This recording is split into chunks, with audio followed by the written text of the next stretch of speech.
In terms of Marx's theoretical development and his overall orientation, the mid-1840s is the point of no return. Until that date, he was mostly interested in philosophical and historical matters. As a secondary area, he was also interested in law. Marx said that he first encountered, in his own words, the difficult obligation to write on the so-called material interest in 1842-43. Then he was the chief editor of the Rheinische Zeitung. As a matter of fact, the polemics carried out later in the same newspaper were often forced Marx to deal with economic problems. Progressively clarifying his theoretical perspective, Marx eventually came to a conclusion. Let me again directly quote him. He said, "The roots of state forms, legal relations, can be found in the conditions of material existence, namely in civil society."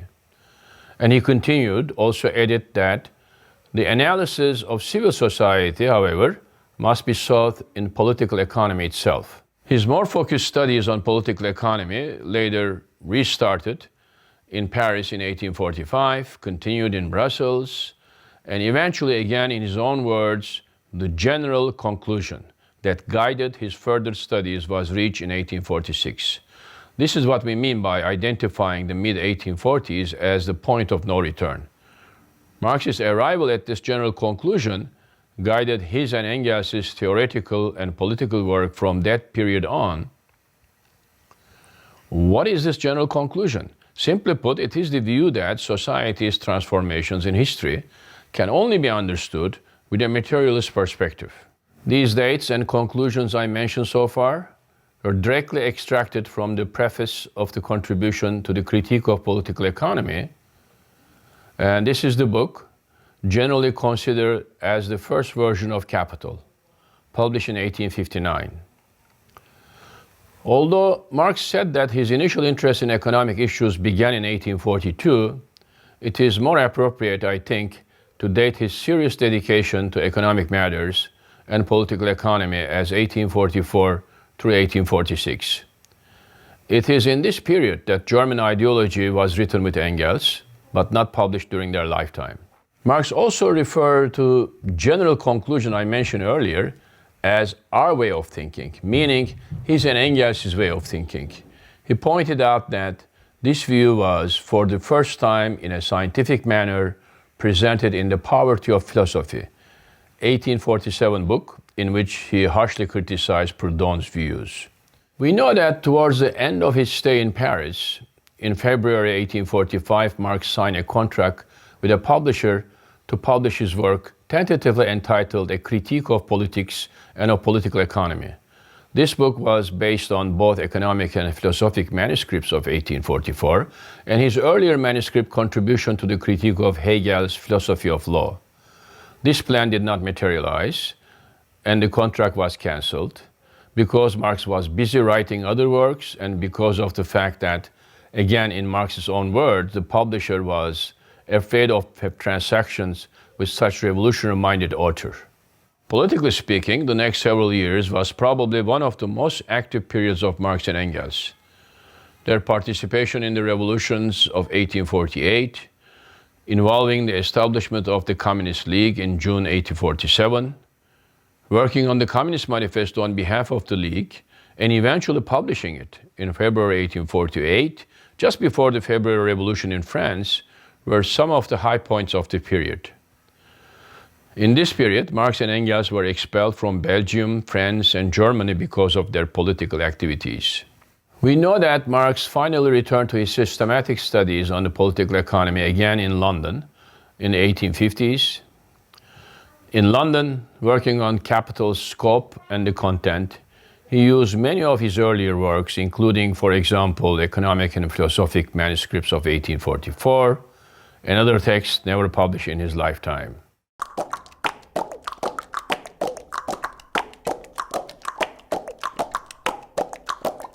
We may consider the Capital project actually began in 1850, when Marx settled in London and heavily concentrated on studying political economy in the British Library. Or we may think, as some others do, that it started with Grundrisse in 1857-58. Alternatively, we may even considered the publication of Contribution to the Critique of Political Economy in 1859 as a starting point. Independently of what date we choose, we should admit that Capital is an unfinished work, and Marx himself was only able to publish the first volume. The 1850s on, the next 25-30 years, Capital's both form and content were continuously revised. Because of these ongoing revisions, I think it is necessary to reflect on the relationship between Capital's changing plans and the content of all volumes that have reached us because of Engels's dedication to completing the project. By considering this relationship, we can decide on what parts of Marxist economic theory are complete and what parts need to be advanced so that this theory can be used to identify the most important aspects of contemporary capitalism. More importantly, it can also guide us for political practice. One of the most comprehensive early plans of Capital is the one drafted in 1857. This plan obviously does not directly correspond to the contents of any volumes of Capital that we know. As we mentioned earlier, only Volume 1 published by Marx and Volume 2 and Volume 3 published by Engels from the remaining manuscripts. What is considered as Volume 4 of Capital, the Theories of Surplus Value, was published by Kautsky after Engels' death. According to this early plan, Capital was going to be 6 volumes. The contents of these volumes are like this. The first volume was on Capital. Itself has 4 parts. The first part is Capital in general, the second part competition, and the third one credit system, and the fourth one share capital. The other volumes were planned as the second volume being on landed property, and the third one on wage labor, the fourth one on state, the fifth foreign trade, the sixth on world market. When we compare this 6-volume plan with the contents of the existing 3 volumes of Capital, we can see how much of this Capital project was completed by Marx, and how much of it after Marx's death was completed by first Engels and later by Kautsky. As one of the leading authorities on the structure of Capital, Roman Rozdolsky, pointed out that the content of the original Volume 1 on Capital is distributed in all 3 volumes. Land ownership is discussed in Volume 3, wage labor in Volume 1, and the world market and crises are only partly discussed in Volume 3. Volume on the state and volume on foreign trade, except some scattered remarks, were not written at all. Rozdolsky's book, The Making of Marxist Capital, states that in 14 years between September 1857 and April 1868, that is even after Capital's first volume was published, Marx made 14 different plans. For example, in a letter Marx wrote to Kugelmann on October 13, 1866, he mentioned the 3-volume, 4-book plan. According to this plan, the first book, Book 1, the process on production of capital, and the second, Book 2, the process of circulation of capital, was going to be included in the first volume of Capital, and the Book 3, structure of the process as a whole, and Book 4 on the history of theory were going to constitute the second and the third volumes of Capital. Notice that this 3-volume plan of 1866 was 9 years after the early plan of 1857, but before the publication of Volume 1 of Capital. And more importantly, was different from the content of Volume 2 and 3 published by Engels after Marx's death. According to Marx's agreement with the publishing house that printed the first volume of Capital in 1867, this 1866 plan also changed. It was decided to publish the second and third book as the second volume. So the current first volume, published in September 1867, consisted of only the first book. In another letter, Kugelmann, after the publication of Capital, written in July 11, 1868, Marx said the following. I'm directly quoting. The third volume will contain a separate and detailed chapter on the gentlemen of the vulgar economy. The third volume Marx was referring to, therefore, here is, of course, the fourth book on the history of theory, and much later was published as the Theories of Surplus Value by Kautsky, as I mentioned earlier. So the conclusion drawn from these changes and Marxist letters would be the following. Before the publication of Volume 1 of Capital, Marx considered adding Book 2, which was the process of circulation of capital, to Volume 1. However, once again, Marx changed his view due to the agreement with publisher after the publication of Volume 1. He agreed to publish the second and third books together as a second volume, and the so-called fourth book on history of theory as a third volume. Interestingly enough, this plan did not materialize either.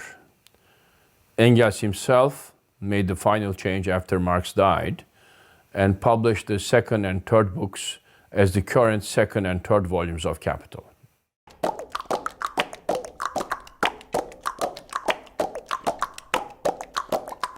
Contrary to popular belief, Marx did not say that the method of investigation he used in Capital was a brand new one. Instead, he plainly stated this. Let me directly quote from him. The method of analysis used in Capital was a method not previously applied to economic subjects. Also, clarifying this further, Marx pointed out that in the analysis of economic forms, neither microscopes nor chemical regions are of use. The force of abstraction must replace both. So, we can say that the method of analysis used in Capital is the method of abstraction. Moreover, Marx reminded us that not one but two methods were used in Capital, and they were independent of each other. On this matter, in the preface to the second German edition of Capital Volume 1, he said the following. The method of presentation must differ in form from that of inquiry. The latter, the method of investigation, as sometimes he called, has to appropriate the material in detail, to analyze its different forms of development, to trace out their inner connection. Only after this work is done can the actual movement be adequately described. If this is done successfully, if the life of the subject matter is ideally reflected as in a mirror, then it may appear as if we had before us a mere a priori construction. In the preface, Marx also commented on an article in Russian about the method of Capital. The author of that piece identified the method of investigation as severely realistic, and the method of presentation as reflecting the German dialectics. Marx criticized this view in two respects. First, in terms of his attachment to the Hegelian dialectical method, that is, German dialectics. Second, his use of the dialectical method exclusively as the method of presentation. Regarding his relation to the Hegelian dialectic, Marx was very clear. He said this, "My dialectic method is not only different from the Hegelian, but its direct opposite." And continued by adding this, "The mystifying side of Hegelian dialectic I criticized nearly 30 years ago. I here and there, however, in the chapter on the theory of value, coquetted with the modes of expression peculiar to him." Marx considered that with Hegelian dialectic as standing on its head. It must be turned right side up again if we would discover the rational kernel within the mystical shell. By this modification, we comprehend the existing state of things, at the same time also recognize the negation of that state and its inevitable breaking up. This also allows us to see every historically developed social form in movement and therefore takes into account its transient nature, its temporary existence. When dialectic is applied this way, it becomes critical and revolutionary. What I just quoted shows both the materialist character of Marxist dialectic and also how it is different from the Hegelian one. Moreover, The quote has Marx's response to the Russian author, who claimed that Marx used Hegelian dialectic exclusively as a method of presentation. Marx himself admitted the fact that in the chapter on the theory of value, he flirted with the modes of expression peculiar to Hegel. So Marx thought that the Russian author was partially right. The method of presentation, especially in the first parts of Capital, is dialectical. However, more importantly, I think, Marx also declared that he adopted a completely dialectical view when he utilized the abstraction as his method of research. Because as soon as we comprehend and affirmatively recognize the existing state of things, at the same time also we recognize the negation of the state, of its inevitable breaking up. Therefore, we argue that dialectic permeates both the method of research and the method of presentation throughout Capital. In a way, Capital is dialectic from top to bottom. We can now see how Marxist dialectic manifests itself in the initial chapter of Capital, both in the analysis of capitalism and in the presentation of the results of such investigation.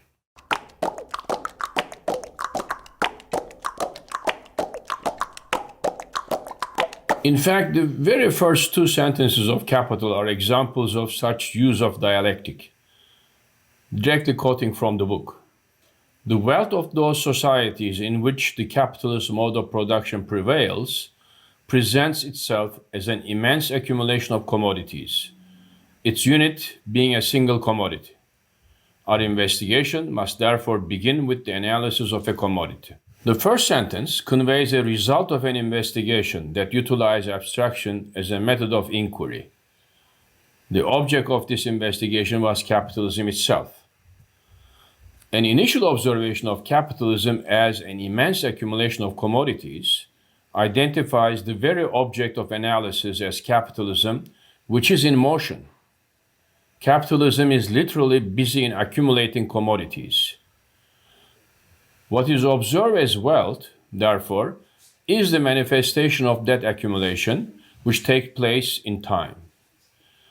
The next step is to go beyond that observation by abstracting various aspects of wealth so that its ideal representation, its unit, as a single commodity can be discovered.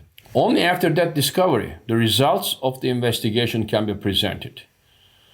The second sentence explicitly conveys the first step of Marx's presentation, the analysis of a commodity. What happens after the first step? We move from the abstract category of a commodity, deduced by abstraction from directly observable concrete wealth, to the dual aspects of commodity, use value and exchange value. Identification of these two aspects of a commodity becomes a critical presentational device that Marx uses throughout Capital. First, moving from universal or general to historically specific, like in the case of use value in itself as universal and applicable to all societies, and use value with exchange value as unique to capitalism. Second, in arriving at a newer notion as a resolution of the initial duality itself, like in the case of capitalistically produced commodity with its use value and exchange value aspects, leads us to the notion of value. As Marx pointed out, the emphasis on the twofold nature of things should not be seen as only a presentational device. His dialectical perspective led him to discover in his inquiry, for example, the twofold nature of labor, concrete labor related to use value, and abstract labor related to exchange value, and then to value. Let us see how Marx explained this process. Directly quoting again from him, at first sight, a commodity presented itself to us as a complex of two things, use value and exchange value. Later on, we saw also that labor too possesses the same twofold nature. For so far as it finds expression in value, it does not possess the same characteristics that belong to it as a creator of use values. I was the first to point out, to examine critically this twofold nature of the labor contained in commodities. Therefore, we should be clear about this. Capital must be read and understood as an analysis of capitalism based on the dialectical relationship of the universal and specific. Marx steadily introduces various concepts of natural law at the universal level and then moves to the categories specific to capitalism. We will see this repeatedly when we move from product to commodity, from use value to exchange value, from concrete labor to abstract labor, from the labor process to valorization process, etc., etc. Be ready, enjoy reading Capital, and more importantly, use it to change capitalism.